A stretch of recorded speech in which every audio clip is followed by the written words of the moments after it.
एक सीधी बात करने लगा हूं। अगर नवाज शरीफ को ये जज ना निकालते, ये 5 जज अपने मुल्क के वज़ीर आज़म नवाज शरीफ को ना निकालते, आज इस शहर में मानसेरा में एक खूबसूरत तरीन एयरपोर्ट होता, खूबसूरत तरीन ये शहर होता, और ऐन मुमकिन है कि खूबसूरत तरीन एक मेट्रो बस होती यहां पे, और इस्लामाबाद से लेकर यहां तक और यहां से लेकर मुजफ्फराबाद तक सुनो, एक खूबसूरत ट्रेन होती, ट्रेन रेलगाड़ी,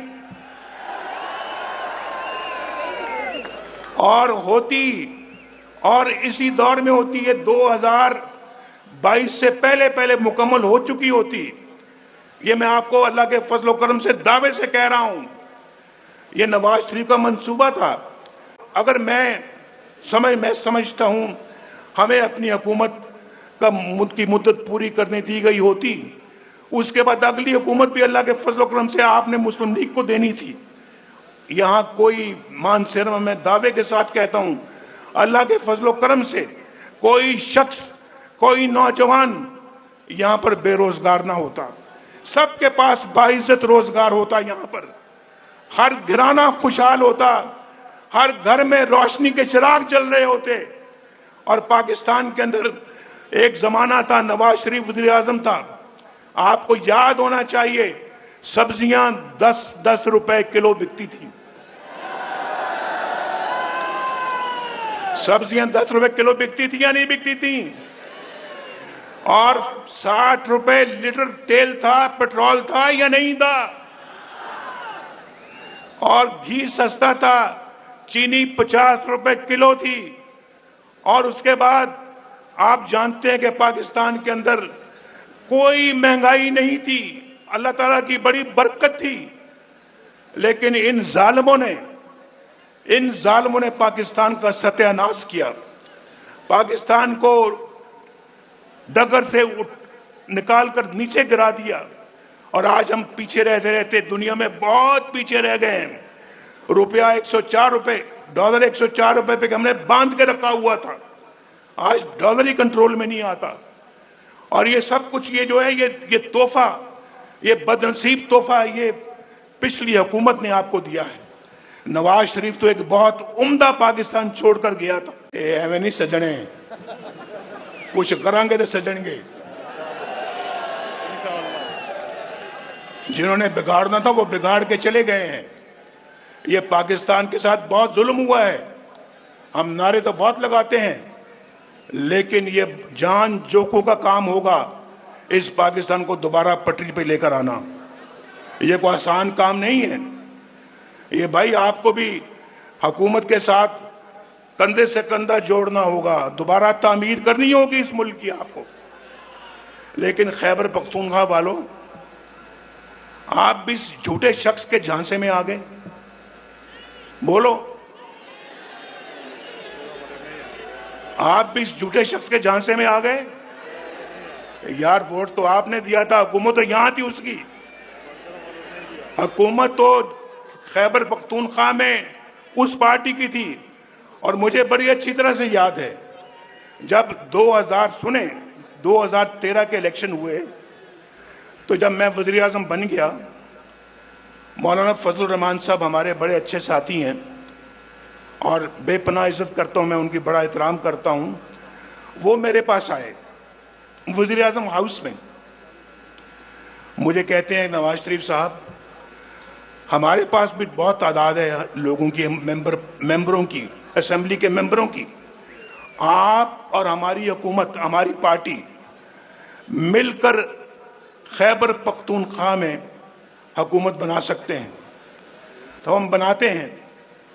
मैंने कहा, देखो मौलाना साहब, आप बिल्कुल बजा फरमाते हैं, अददी एतबार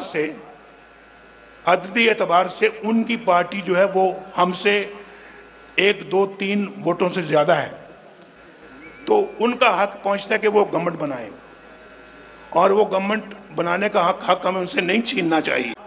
मौलाना साहब को मैंने कायल किया कि नहीं, हमें उनको मौका देना चाहिए। और देखिए उन्होंने इस सूबे को कितना बिगाड़ के रख दिया है, इस सूबे को पहले से भी बुरे हाल में कर दिया है। और फिर मैं समझता हूं कि इंशाल्लाह अब इस सूबे को संवारने का मौका आया है। हम में से किसी को अब कोई कसर नहीं छोड़नी चाहिए। खैबर पख्तूनख्वा को पाकिस्तान का बेहतरीन सूबा बनाना चाहिए और मानसेरा जो है वो खैबर पख्तून का खूबसूरत तरीन शहर बनना चाहिए। नहीं बनना चाहिए? मानसेरा के अंदर मैंने अभी कहा था, मैं सफदर से भी बातें कर रहा था कि मानसेरा में इंशाल्लाह अगर मुस्लिम लीग नून की गवर्नमेंट आती है, एक खूबसूरत एयरपोर्ट बनेगा मानसेरा में।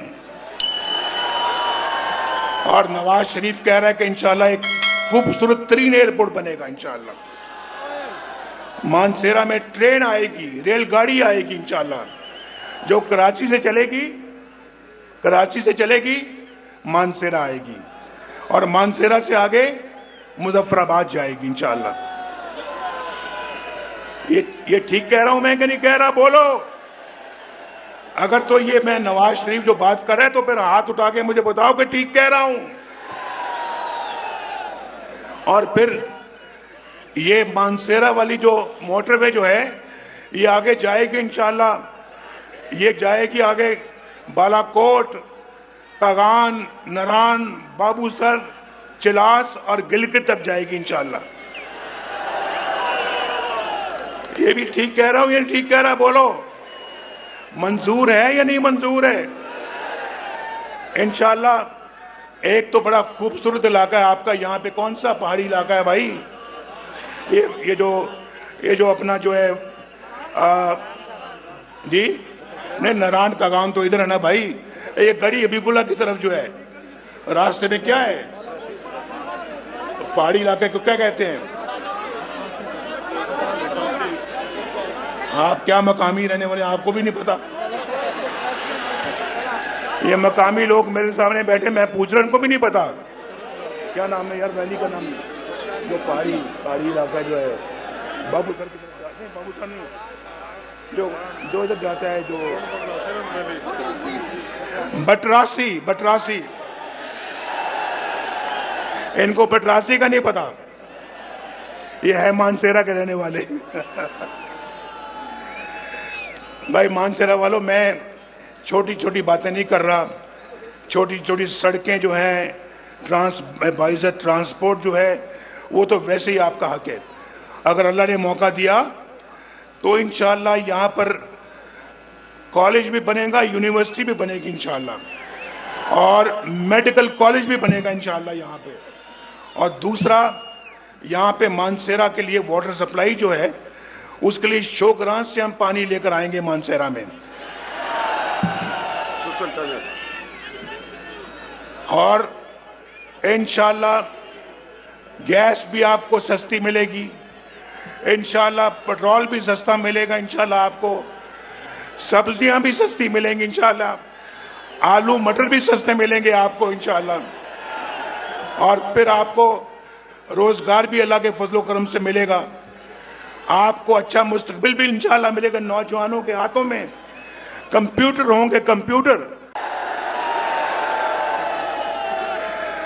मैं जरा जानना चाहता हूं, ठहर जाओ, जो 30 साल से कम उम्र वाले बच्चे बैठे वो हाथ खड़ा करें। 30 साल से कम वाले, 30 साल से कम,